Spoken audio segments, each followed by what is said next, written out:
Well, good afternoon. My name is Matt Guyan, and I've recently joined the Online Learning team as a solutions developer. Prior to this, I worked at Lake Macquarie Council and have held other instructional design and learning and development roles. Motivation in e-learning to me is important because in reality, people aren't always motivated to complete their e-learning course. They might have to do it because it's mandatory, or the annual safety refresher or compliance or whatever, or they might have had a bad experience in the past, or they may not just have the time to do it. So I guess as designers, we're kind of always working against these sort of factors in the design of our courses. And for a long time, I've been interested in finding out how to get people more motivated or more excited about their e-learning courses. And through my own research and studies, I've come across a theory of motivation that it's changed the way I design courses, and I wanted to share it with you today. So I guess I'd say from the outset, the theory isn't mine, but what I'm trying to do is trying to bridge the gap between what the theory says and what we can actually do in practice to improve motivation towards e-learning. So I'll talk about the theory, and also talk about and a bit of the background, and also some strategies that you can use based on this theory and apply to our courses to improve motivation. I'll also look at some games and how they use factors that I'll talk about in the theory, and again how we can apply that to our e-learning courses and improve motivation in a meaningful way. Motivation has been and continues to be a widely studied area across many of life's domains. And why? Because people struggle with how best they can motivate themselves and others, and because it's important for people in roles such as managers, teachers, coaches, or any role that involves mobilizing others to act. So what is motivation? Well, people define it differently. We need it for ourselves, we might need to motivate others, but what exactly is it? And I looked around, and one of the definitions that struck a chord with me was that motivation is the energizing force that initiates and sustains behavior and ultimately produces results. It's something that gets you going and keeps you going. That's why it's valuable in schools, the workplaces, sport, and anywhere where we need people to perform at high levels. Generally, the way of thinking is that if we want to motivate people, we must increase their motivation, that they must need more motivation to reach levels, and that if they're not motivated, or if they're lacking motivation, we need to make them motivated. But it's not really the quantity of motivation that's important, it's the quality of the motivation, and that's what will sustain behaviour over the longer period of time. Now, there's lots of theories of motivation to try to explain why people are stimulated to act in certain ways, but the one that I'm going to look at today is self-determination theory. Professors Richard Ryan and Edward Deci, they researched, studied, tested the theory over many years, and self-determination theory in itself is a larger macro theory with a lot of sort of sub-theories in under the umbrella of the macro theory. It explains that, and in their eyes, people's motivation to perform tasks is always comes from within, and this is somewhat different than, say, the external operant conditioning type theories that also exist.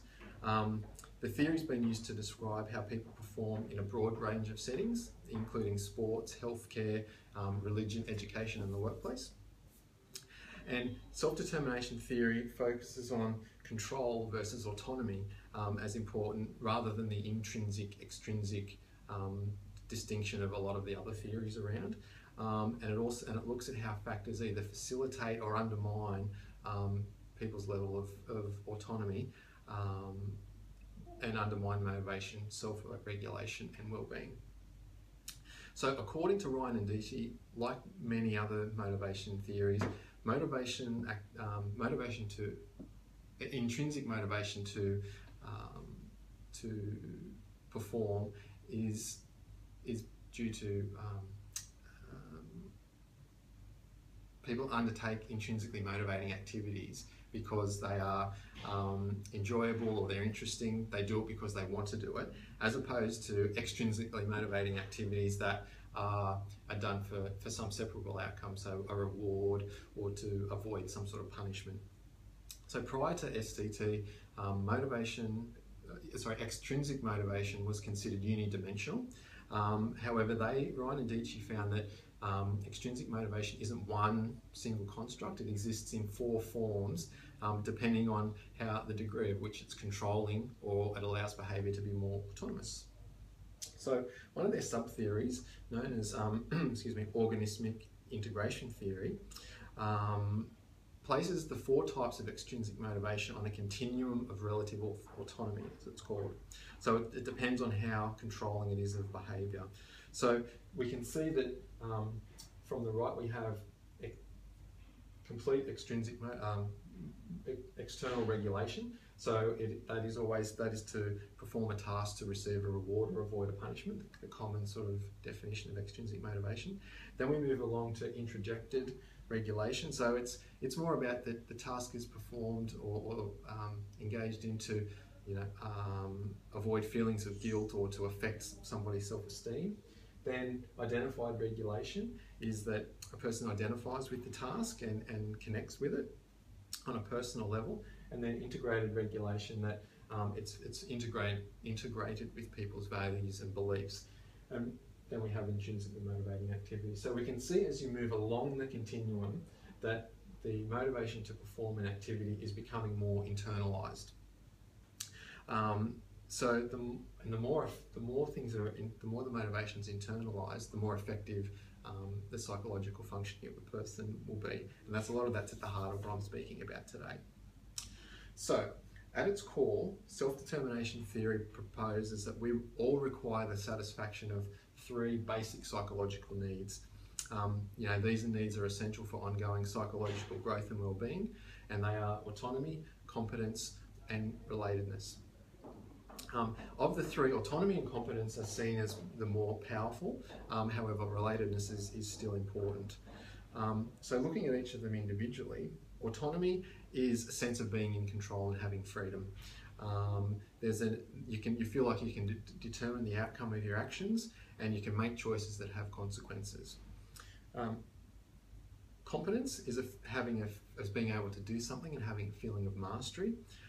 There's a need for challenge, and it's a balancing act between having something that's too easy or too difficult, because if it's either of those things, we're more likely to give up. So having that feeling of challenge. And relatedness is a sense of being connected with others, so the feeling of being part of a group. Conditions that support these psychological needs will foster the highest quality forms of motivation and engagement for activities, and will also help with enhanced performance, persistence and creativity. And on the flip side, conditions that undermine those 3 psychological needs will decrease motivation towards a task being performed. So, in other words, if we can support people's psychological needs in our e-learning, we can make their motivation we can make them more self-determined. So, as instructional designers and I guess learning and development people in general, we should focus on conditions that help to internalise these psychological needs. And we can do this by using strategies that support people's autonomy, competence, and relatedness. Now, these strategies actually come from what makes video games actually so appealing.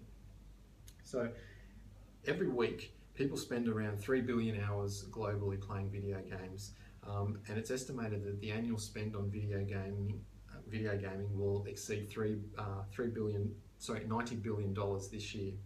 So when you think about it, people that are engaging in video games are doing it because it's fun, they enjoy it, they're not really getting paid to do it, they like it. So, from what I've discussed, it must be an intrinsically motivating activity. People play because they want to. So Ryan and Dietschy actually conducted research into people's motivation to play video games, and they found that it was the fact that the video games supported their autonomy, competence, and relatedness needs predicted people's ability to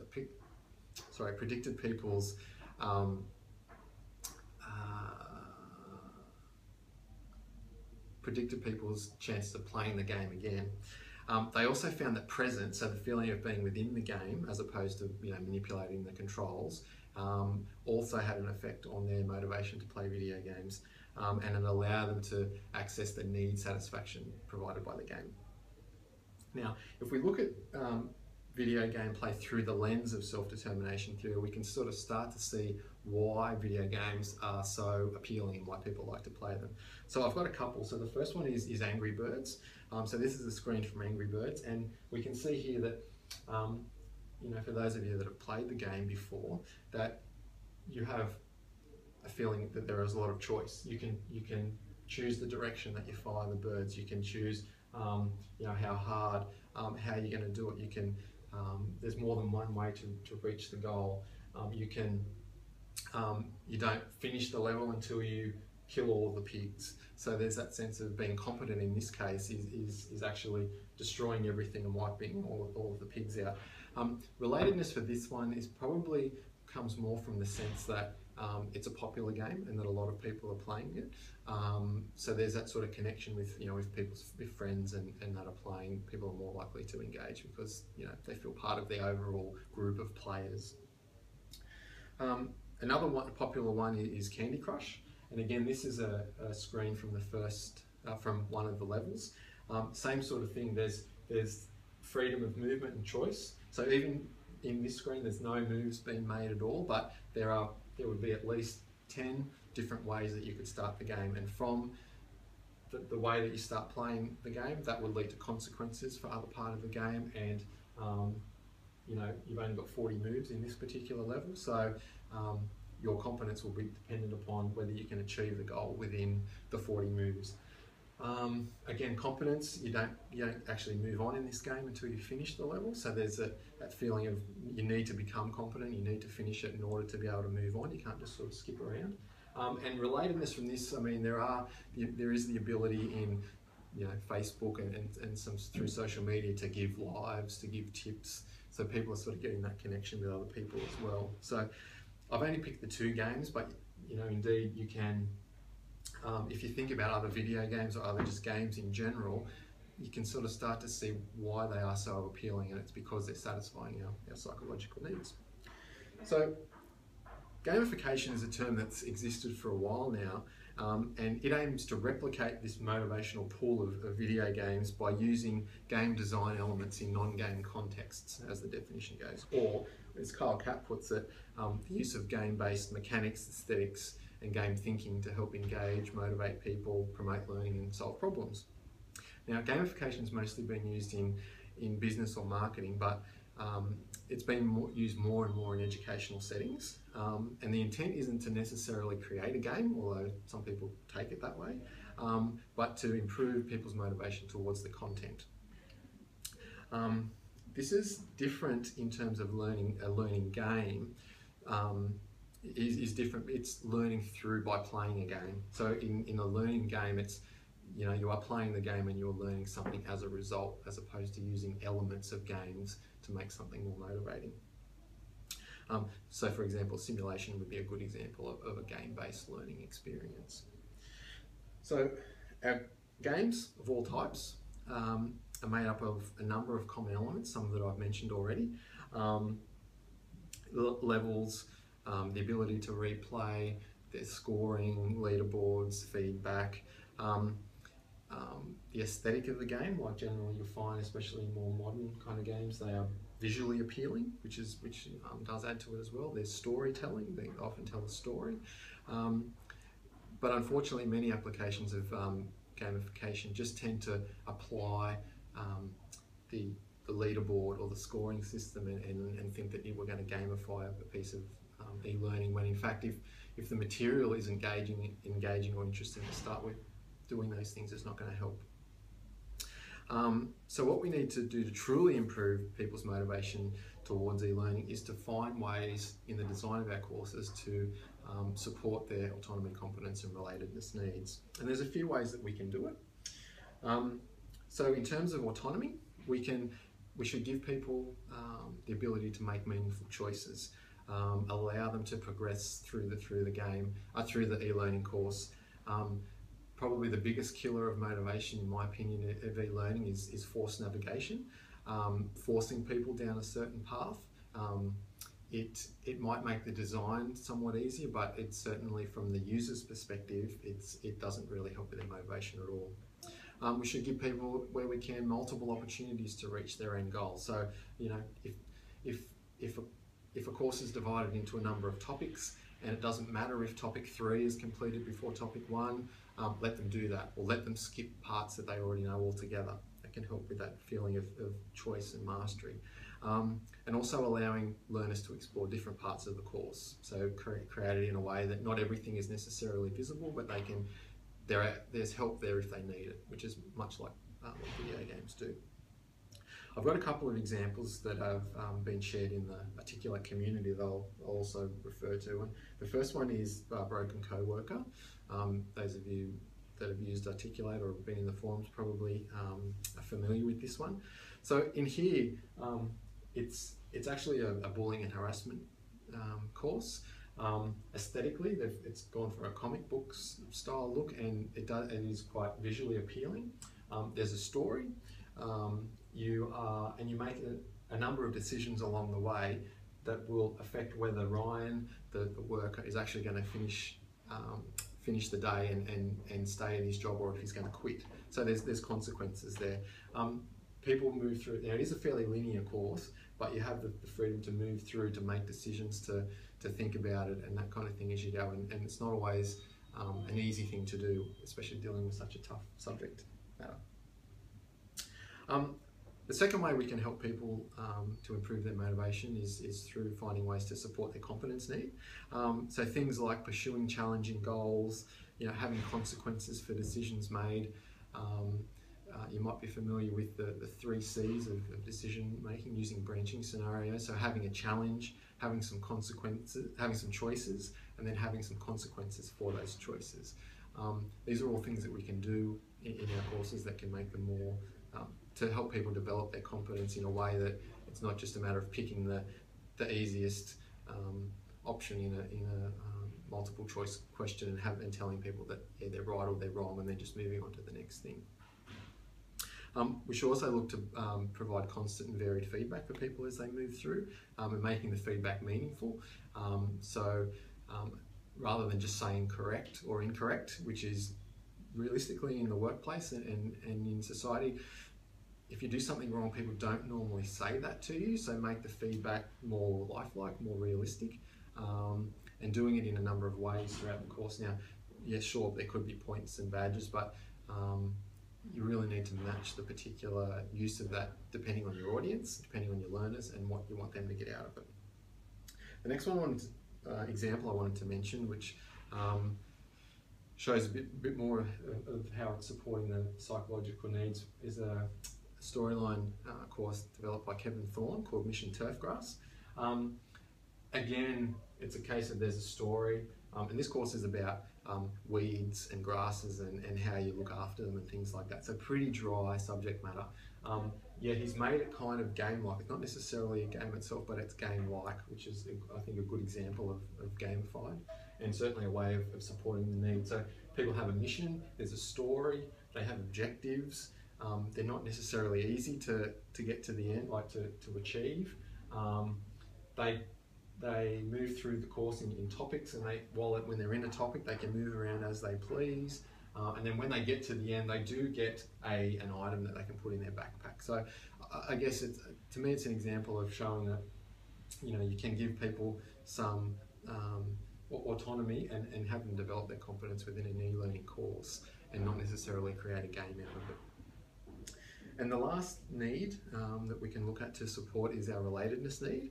So things like that are providing space and areas for interaction and discussion within courses or after our courses, opportunities for collaboration, and allowing people to share resources and ideas. This one can be a tricky one because a lot of the time we might be developing standalone e-learning modules, but I guess as an example, we run a master e-learning course at Be Online, and as part of that course we have an area called Connect, where learners can come together and share ideas, ask questions, There isn't, I guess, an incentive for them to do that. They get points when they do those sorts of things. And we've also created a LinkedIn alumni group for clients and former students, again, where they can sort of keep that conversation going afterwards and keep that learning going and just have that relatedness need. I guess the thing to remember about relatedness is that people want to have that feeling of connection. It doesn't always mean that they will participate. So in a lot of groups, at least initially until the groups gets going, one of them I'm involved with is a third place meetup group, and there are a couple of hundred members in that group, but not all of them have been to a meetup. Now there could be factors as to why that's the case, but people still join those groups because they do like to feel connected to other like-minded people. So in an organisation, if you had created a space for employees to interact and talk about an e-learning course or ask questions of subject matter experts, those kinds of things, they may not do it straight away, but it's a good way to have them interact and support that relatedness need that we all have. So motivation plays an important role during educational experiences and in our life in general. And if people have internalised their motivation towards the course that they're completing, they are more likely to be motivated towards engaging and being involved. So as designers, we need to find ways to encourage people and to support their motivation, and we can do that by supporting their psychological needs of autonomy, competence and relatedness. While it's not always easy, and I'm certainly don't stand here today to say that it's something that can be easily achieved, if we can work with our subject matter experts, talk to our learners, find out what they're like or what they're about, we can generally find different ways to support their autonomy, competence and relatedness needs and improve the motivation towards the course that they're completing.